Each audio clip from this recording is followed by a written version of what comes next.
Halo, jumpa lagi dalam Perspektif Isidorus Lili Jawa. Angin surga, wakil rakyat. Saudara-saudara, apakah saudara-saudara pernah mengalami atau memang sedang mengalami dan mungkin menjadi korban dari hembusan angin surga para wakil rakyat?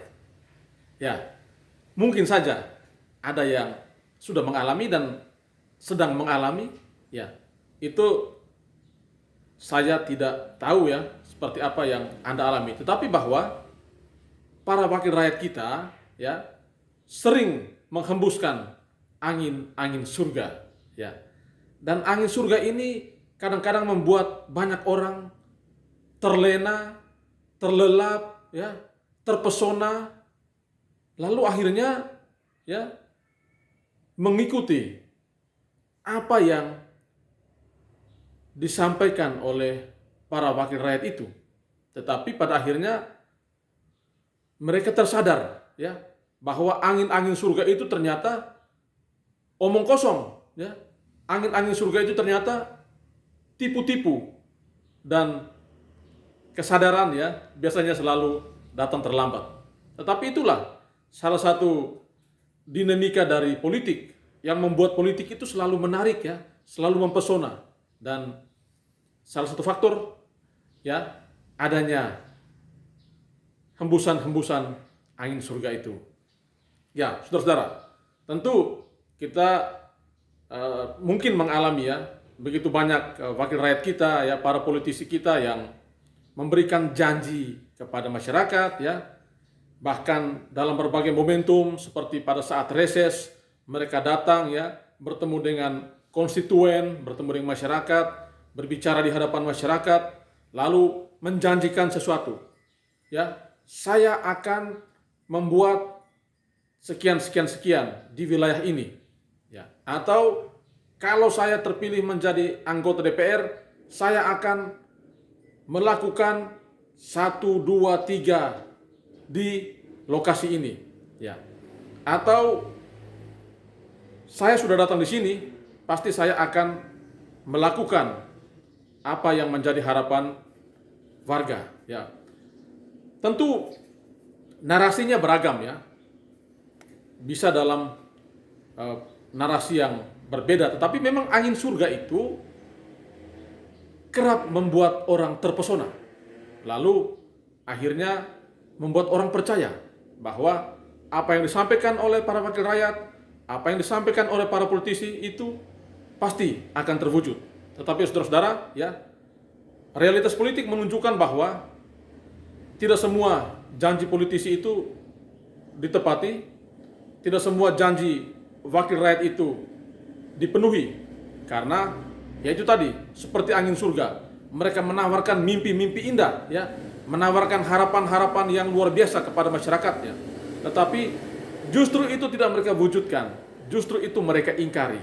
Nah, disitulah ya masyarakat akhirnya baru sadar ternyata memang angin surga itu membuat kita terpesona, tetapi memang rasanya tidak enak kalau tidak ditepati. Demikian. Lalu banyak orang bertanya, ya, apa sih tugas seorang wakil rakyat? Ya, tugas seorang anggota parlemen. Nah, saudara-saudara, parlemen ya itu dari kata dasar parler, bahasa Prancis, yang artinya berbicara. Maka tugas seorang wakil rakyat adalah speak up, berbicara, berbicara dan berbicara. Berbicara tentang apa? Berbicara tentang 3 fungsinya ya. Berbicara tentang pembentukan regulasi atau pembuatan perda. Dia mesti berbicara tentang substansi perda atau substansi regulasi ataupun substansi kebijakan bersama dengan pemerintah. Dia harus berbicara tentang politik anggaran ya. Karena wakil rakyat punya hak budgeting. Dia harus mencermati ya nomenklatur anggaran, item-item anggaran, dan mesti memahami ya substansi APBD. Karena itu dia mesti bicara tentang politik anggaran. Lalu yang ketiga, dia harus berbicara dalam kaitan dengan fungsi pengawasan atau kontrol ya. Melihat realitas di lapangan ya, antara program pemerintah yang sudah dilakukan atau tidak harus memberikan catatan, mengkritisi, ya, menyampaikan kepada pemerintah. Dan itu hanya bisa dilakukan dengan berbicara, speak up. Tidak bisa dilakukan dengan doa, atau meditasi, atau hanya menjadi pendiam saja. Tidak bisa. Wakil rakyat itu harus berbicara. Karena itu memang kita menyayangkan, ya, kalau ada wakil rakyat yang bicaranya kurang, tetapi kebanyakan diam. Ya. Nah, ini memang dipertanyakan. Ya.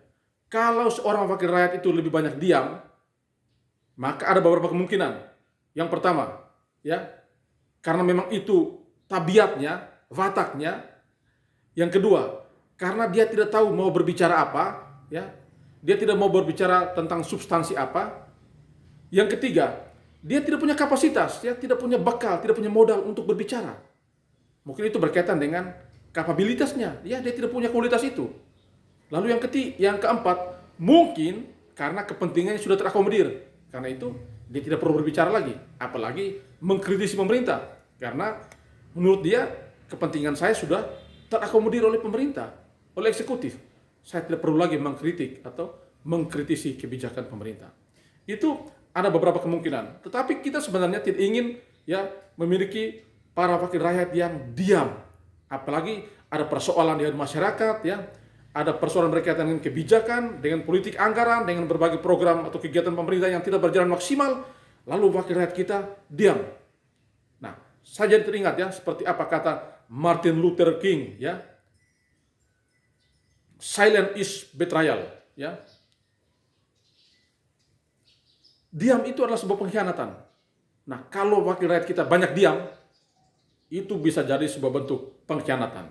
Ya, karena itu memang, ya, dalam momentum politik seperti saat ini, ya, ketika para calon-calon politisi, bahkan para incumbent mulai sering ke lapangan, ya, rakyat, konstituen, warga harus bisa menilai, ya, seperti apakah figur-figur itu.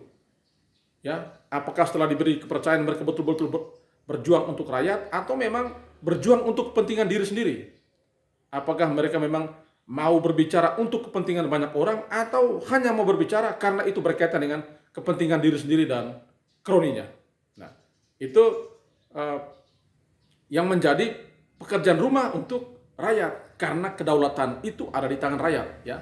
Rakyat, ya, warga, ya, publik itu yang akan memilih para pemimpin, ya. Karena itu harus memilih dengan sadar dan bertanggung jawab, agar jangan lagi kita memilih para wakil rakyat yang terus menghembuskan angin surga, ya. Jangan lagi kita melahirkan wakil rakyat yang sibuk, ya, meniupkan angin surga kemana-mana, lalu tidak menepati, ya, janji-janji politik yang sudah mereka sampaikan kepada masyarakat. Kita berharap tidak terjadi demikian, ya. Mudah-mudahan catatan ini, ya, sekaligus juga menjadi sentilan, ya, bagi masyarakat untuk semakin awas, semakin sadar, ya, untuk bisa menentukan para wakil rakyat yang berkualitas, ya, para calon pemimpin yang berkualitas, agar demokrasi kita sehat dan agar kepentingan rakyat itu bisa diperjuangkan. Ya, demikian catatan saya, ya. Terima kasih banyak dan Tuhan memberkati.